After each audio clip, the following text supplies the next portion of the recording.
Allahumma salli ala sayyidina Muhammad wa asghiri zalimin biwalimin wa akhrijna min bainihim salimin wa ala alihi wa sahbihi ajma'in. Sesungguhnya sholat dan sesungguhnya ibadah-ibadahku, bahkan hidup dan matiku hanyalah milik Rabbul Alamin. Itulah nyata bahwa Allah ada ketika manusianya sudah tak ada. Namun bila manusianya masih ada di dalam hatinya, maka Allah pasti tidak ada. Allah pasti gaib. Berarti bila yang nyata, yang wujud, yang hidup, yang berkuasa di dalam hati kita masih manusianya, berarti itulah tanda-tanda kita selama ini tersesat jalannya di dalam kehidupan Shiratal Mustaqim ini. Tersesat jatuh ke lembah neraka. Tersesat jatuh kumpul dengan iblis dan setan. Maka dari itu teradablah manusia di dalam hatinya dan di luar hatinya terhadap apa-apa yang dihadapinya. Terhadap masalah-masalah apapun yang dihadapinya, manusia terbakar dan teradab di dalam kehidupan ini. Hidup penuh dengan kesusahan, hidup penuh dengan penderitaan, hidup penuh dengan kekurangan, hidup penuh dengan gejolak hawa nafsu. Kenapa? Itulah tanda tersesatnya hati kita selama ini. Karena kita menyangka, karena kita merasa yang paling wujud daripada wujudnya Tuhan.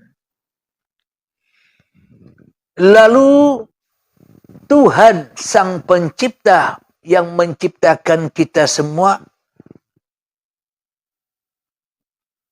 apakah Tuhan atau apakah Allah mampu memberi petunjuk iman kepada seluruh manusia? Sedangkan praktek di dalam kehidupan ini banyak manusia yang tersesat jalannya dari jalan Tuhannya.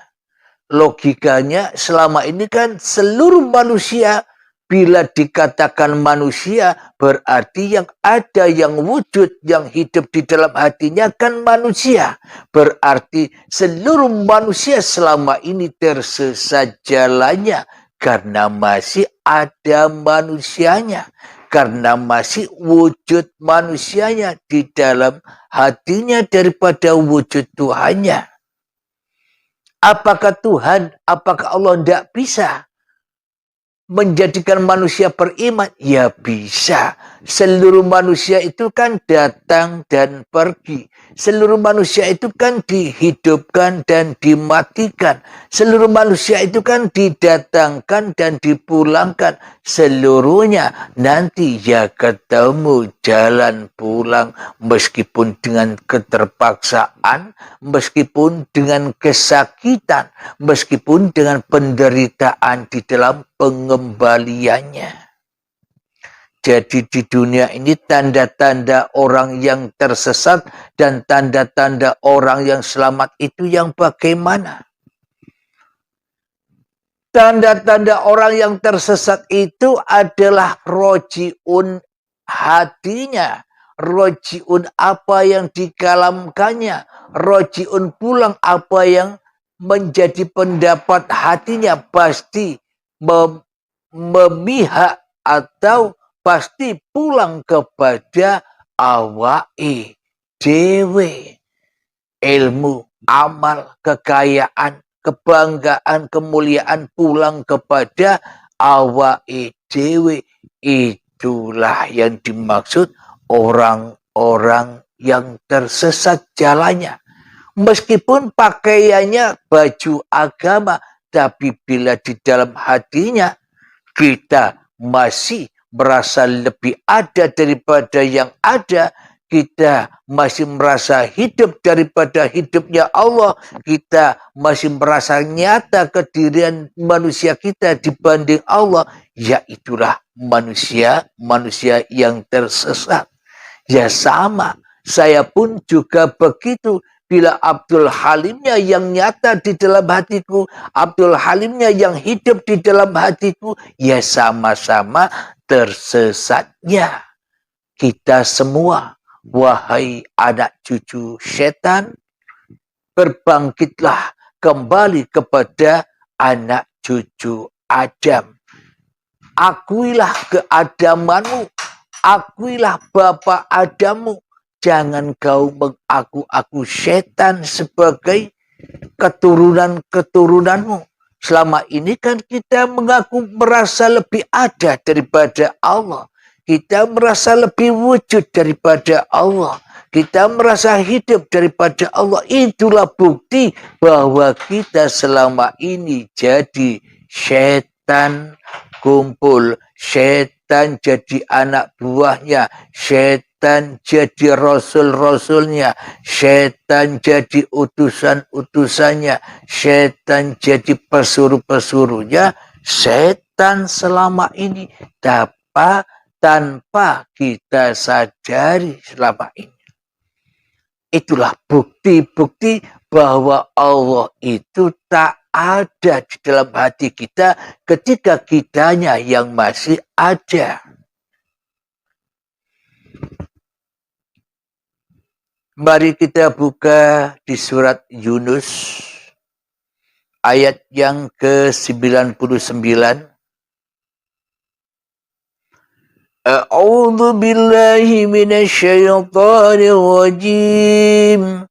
Bismillahirrahmanirrahim. Walau syaa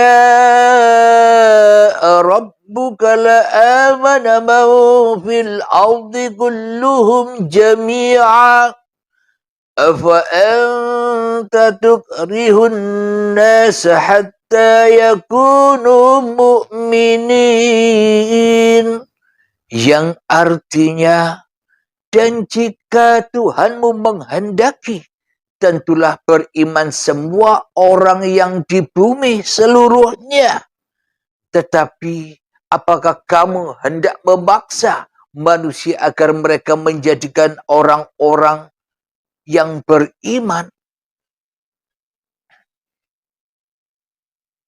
Jadi Allah mampu mengembalikan seluruh manusia, menjadikan iman seluruh manusia kepada Allah. Tapi ya nanti terwujudnya ketika kita sudah pulang, nyatalah hanya Allah yang benar, bukan kita yang benar.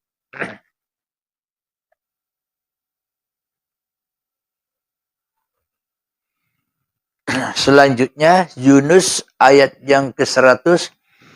Wa ma kana li nafsin an tu'mina illa bi'iznillah wa yaj'alur rijsa 'alal ladzina la ya'qilun.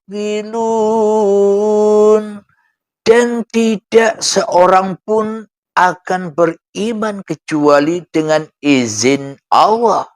Dan Allah menimpahkan azab kepada orang yang tak mengerti, orang yang tidak mengerti, orang yang tidak berakal. Yakni akalnya tidak dipakai, logikanya tidak dipakai, beramal, beriman atau bertuhan, beragama dan bertuhannya, akalnya tidak dipakai, logikanya tidak dipakai, yang dipakai hanya angen-angen wae. Yang dipakai hanyalah imajinasi saja, yang dipakai hanyalah bayang wae.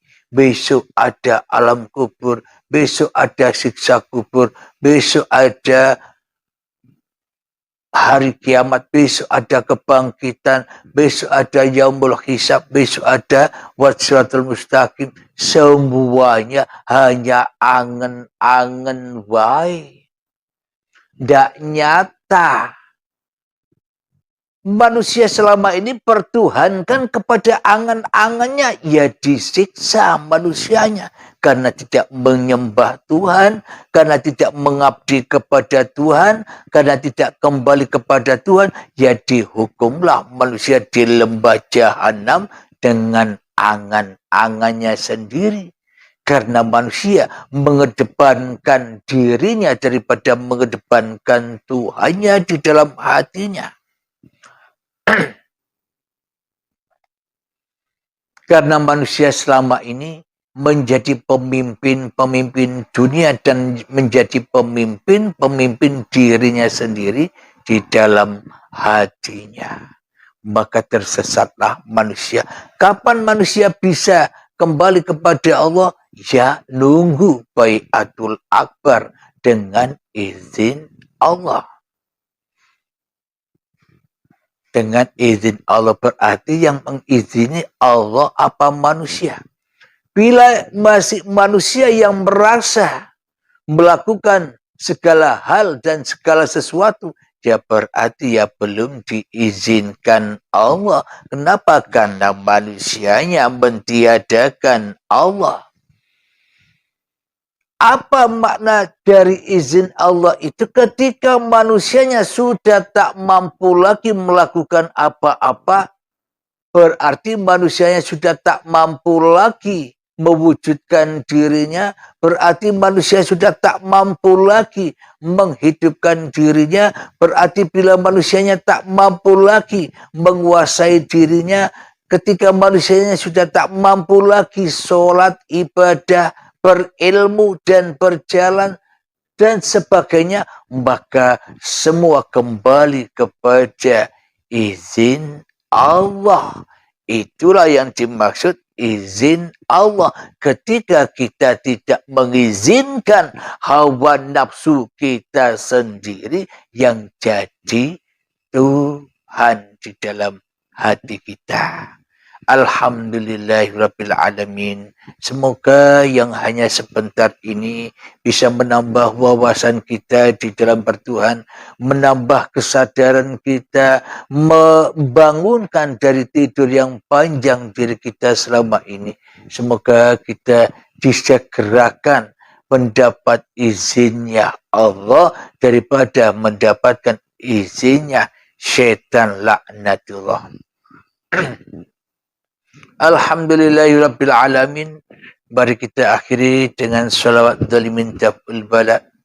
Allahumma salli ala Sayyidina Muhammad wa asli li zalimin bi zalimin. Allahumma salli ala Sayyidina Muhammad wa asli zalimin bi zalimin wa ahrijna min bainihim salimin wa ala alihi wa sahbihi ajma'in. Bismillahirrahmanirrahim. Allahumma ya qadiyal hajat, Allahumma ya mujibad da'awat, Allahumma ya rafi'ad darajat, Allahumma ya muhillal muskilat, Allahumma ya syafiyal amrad, Allahumma ya kafiyal muhimmat, Allahumma ya dafi'al bariyat. اللهم اختم لنا بالإيمان اللهم اختم لنا بالإسلام بجاه سيد المرسلين ربنا آتنا في الدنيا حسنة وفي الآخرة حسنة وقنا عذاب النار وصلى الله على سيدنا محمد وعلى آله وصحبه وسلم والحمد لله رب العالمين. Akhiru kalam. Assalamualaikum warahmatullahi wabarakatuh.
اللهم صل على